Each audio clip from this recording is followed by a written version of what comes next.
and where down we go, where down we go, say where down we go. Doing a video for you on common ragweed.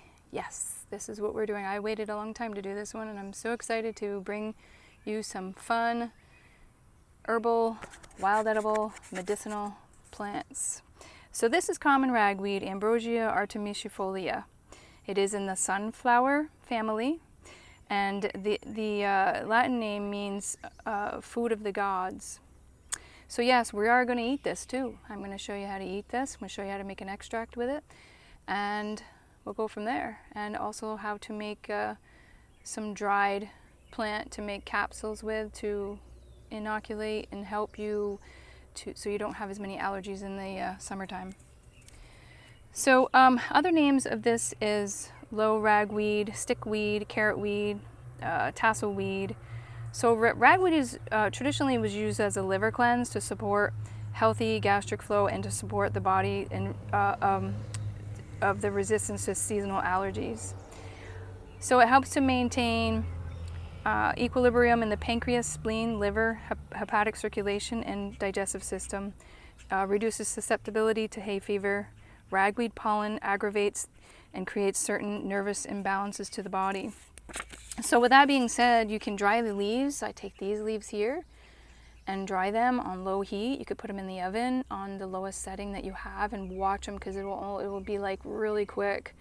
Like, I wouldn't even say half hour, just watch them so they don't burn. You just want them to really dry out so you can grind them up and put them in a capsule. And you can get those vegetable capsules, the 500 milligram. You can fill them by hand, or if you have a little filler, then use the filler and take one a day. If you want to get a 250 milligram capsule, if you're a little concerned about it, or fill the 500 capsule, just fill half of it. So usually, you want to start taking this around before August and October, because that's when the season for allergies, the pollen is the worst around August to October. But I have known this year the pollen started early from trees due to the heat. So having the tincture on hand for the springtime will be a bonus. And every year, for those who suffer from all the pollen issues, they'll be ahead of the game. I am going to show you how to make a tincture, so you will be able to do that as well. As you can see, these little hairs, that's one of the ways you can really tell the ragweed before it starts to have its pollen, which this is getting ready to have. I'll leave this in here so I can take pictures later as well of the seeds. So ragweed is one of the most notorious weeds in the world, which I've heard that a million times about other herbs as well, and wild edibles. The Galansoga parviflora, the quickweed, is another one that will take right over. I pulled so much of it this year. It's an annual herbaceous plant with highly allergic pollen. The young leaves of both the species, common and large leaf, are good to eat and have a nice flavor. Some say to blanch it. Yes, you want to blanch these leaves, and you want to get them when they're really small. Like, you want to get them when they're like right coming out of the ground. Like, I don't have any small ones here. Everything's shooting right up with all this heat. So this is quite big. This is a foot. This is about 12 inches, or maybe a little bit more. Well, maybe 12 inches. You could take these leaves and dry them and use them as well, or just take off the tender top ones and dry those as well. So the young leaves of both species, common and large, like I said, they're good to eat, but you want to still parboil them because they're bitter and they taste a little Christmassy. I find them pretty good after I parboil them, and then you'll see in the video, I'll show you, and then I cook them afterwards to give them a nice flavor with ginger and garlic. So the Native Americans planted it and harvested the seeds, and the seeds were very valuable. you want to, when you're making a tincture, we'll talk about tincture real quick. I'm going to show you how to do it in the kitchen, so I won't really go over too much of it right now. Harvest the tops and we'll chop it up, place it in a glass jar, and then we fill it to the top. You can use 100 to 80 proof vodka over it, and then top it to cover all the plant material. So usually let it sit for 4 to 6 weeks depending on what alcohol you use, and use it before the pollen season starts, so it helps the body's resistance to allergies. So the medicinal uses, the leaves, the roots, have been used by the native people as an astringent, skin disinfectant, emetic, antidotes, and fever reducer. Teas and tinctures used as a treatment for fever, nosebleeds, dysentery, pneumonia, nauseousness, intestinal cramps, diarrhea, menstrual disorders. Now the root was made into a tea, and it acts as a mild laxative and for strokes. You can also crush the ragweed, and the juice can be applied to bug bites, stings, poison ivy, rashes, to soothe irritation, hives, swellings. I think because it's so astringent that it acts, and it helps alleviate a lot of that swelling and pain. Also, it is antimicrobial, antifungal, antiviral, and antibacterial. I think, you know, a lot of your wild edibles have a lot of those features and can do so much as far as antiviral and antibacterial. You know, if you start collecting things now and dry them and you have them this winter, you've got gold in your jars, pretty much. So the giant ragweed seeds have 47% protein and 38% fat, and I believe that's one of the reasons why the natives will collect them. So they always had, you know, their medicine. They always had it to reuse the seeds to plant more. So lookalikes are small mugwort can be confused with ragweed, and the mugwort leaves are more finely lobed, and they lack the white little hairs on them. Like, you see these hairs? I should probably try to, let's get in here a little more. Mind my fingers. See the white hairs? Yeah, that's what I'm talking about. So, so also, you know, ragweed pollen is harvested commercially, and it's used in pharmaceutical preparations to treat allergies. But I'm pretty sure they use a lot of petroleum-based crap too. But I'm just going to tell you, folks, this is free, and it grows everywhere. You can go out and find it. This, you know, people walk by it and they go, "Oh my God, that's ragweed.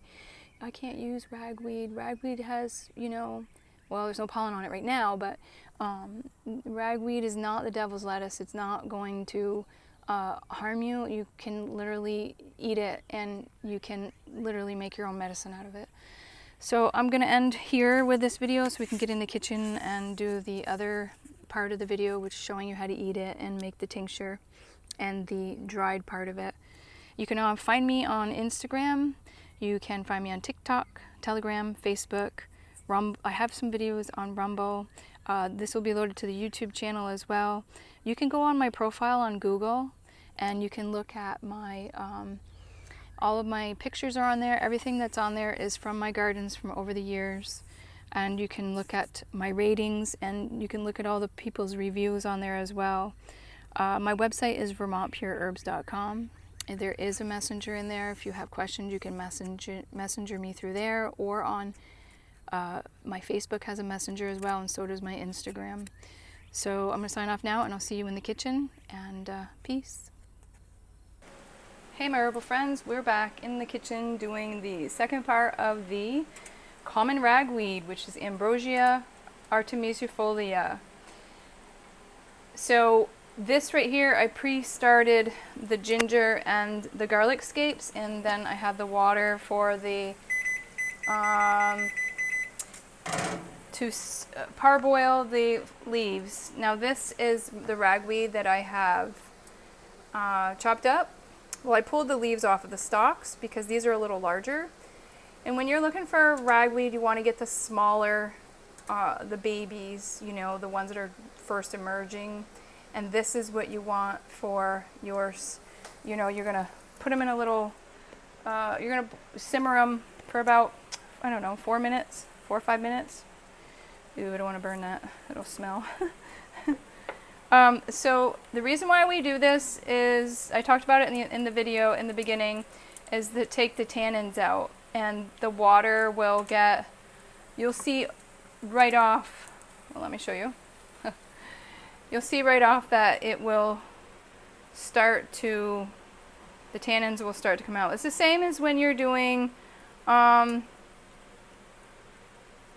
fiddleheads, takes that bitter tannin out, and also when you're doing the burdock leaves. I do this, I think I just simmer this less than 5 minutes, 4 or 5 minutes or so, and just let it go. And then we have, this here is just, like I said, the ginger and my garlic scapes. Save your garlic scapes for your wild edibles because it makes them taste really good. So I have some that I already had done. This is pre-boiled or simmered or parboiled, however you want to call it. And I'm not going to put all of this in here. So what I did was finished it, and now I'm going to put some in here to cook to make a nice dish or flavor. If you wanted to put mushrooms in here or anything else that you find that you like, this is done with coconut oil. I always use coconut oil, and we always use cast iron frying pans. Cast iron always makes your wild edibles taste so much better. So seeing how this is already cooked, all I'm doing is just getting the flavor of the ginger and my ginger. This ginger I grew ginger for a couple of years, and I had a lot of it, and I froze it, so I just thawed out. Same with my garlic scapes. I wash them and chop them up, and I just I freeze them, and then I just take them out when I'm ready to cook with them or doing a wild edible with them. So if you get the leaves that are too big, they will be bittery. They'll taste like a Christmas tree. No, but they literally smell like a Christmas tree when you're cooking them. It's so funny. But if you get them too large, they'll be too bittery. They won't taste very good. You want them when they're really small. I mean, you can cook them when they're bigger. They can make your mouth a little dry. I've noticed that because they are astringent. So that's what you're looking for, is to just remove all those tannins out of there and make it taste, you want to make it taste good. So this here, you could even put this in your soups after you have parboiled them, and go from there. Soups, stews, whatever you want, because it looks like a spinach, right? Doesn't every wild edible almost look like a spinach? Kind of looks like I said in my other videos, that it looks like the stuff that they've canned and gave to us in the cafeteria when we were kids. So, oh, and another thing I wanted to say was, so these stalks, they can get kind of, I take them out. Some of them didn't come out when I was chopping this stuff up. So they can be a little woody-ish, you know, they're not going to get really soft. So you pull all these here, I pulled all the leaves off, and they were fine. I don't have any big stalks in there. But in this here, oh, I think I got a couple stalks in here. Just pull them out. If they'll just be a little chewier, that's all. Not going to hurt you. We're basically looking for the small, tender, baby ones. I didn't have a whole lot of them, so I just kind of pulled I pulled the tops off of the ones that were growing.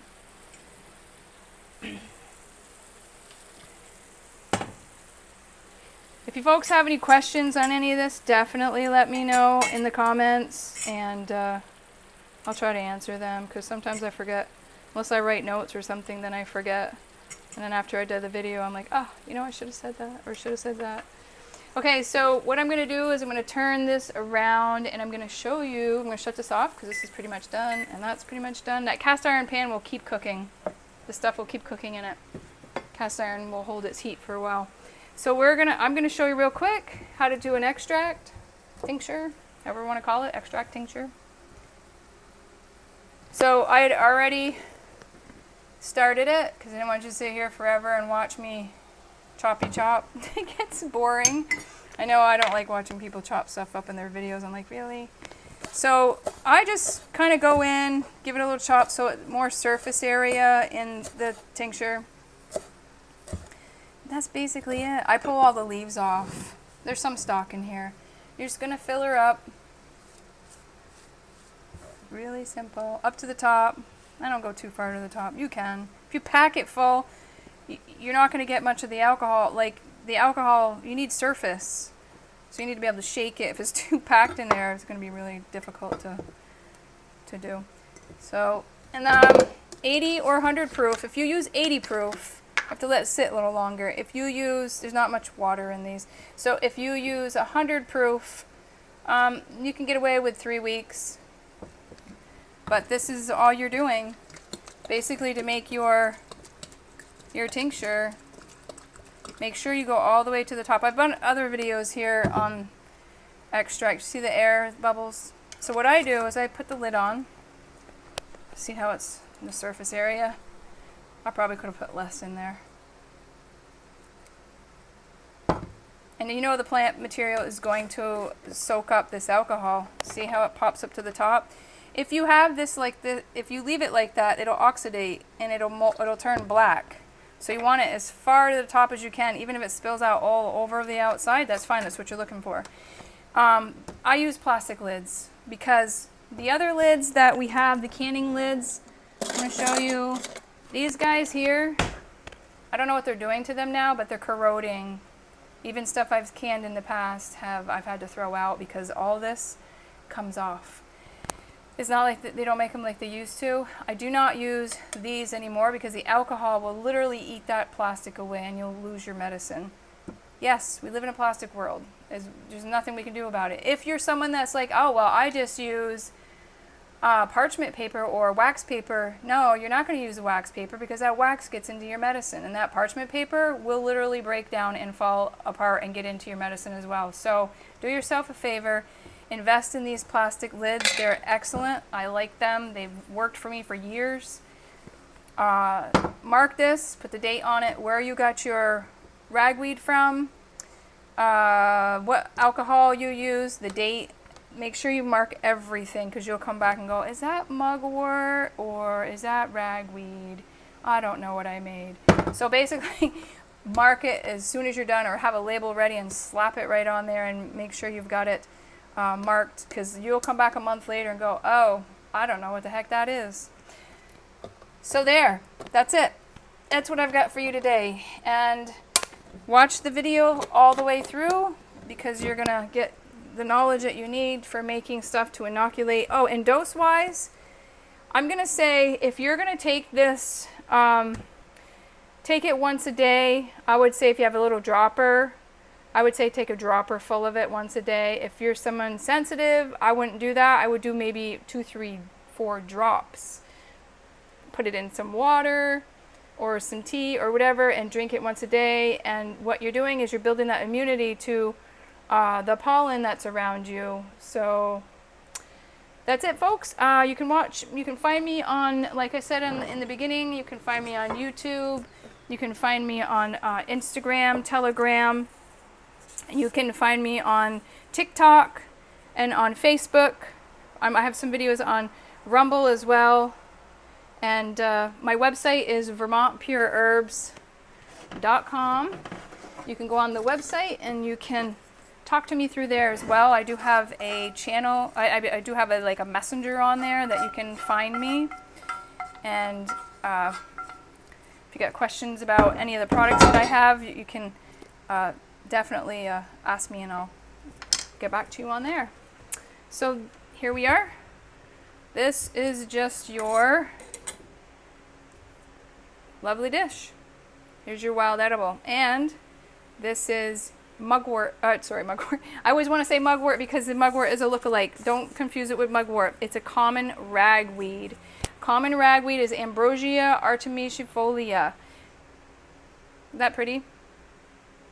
Make sure you boil them to get the tannins out. Otherwise, it's going to be very bittery and it won't be very palatable. But enjoy this video. Tell your friends. Hit the like button. And we'll see you on the next video. All right. Peace.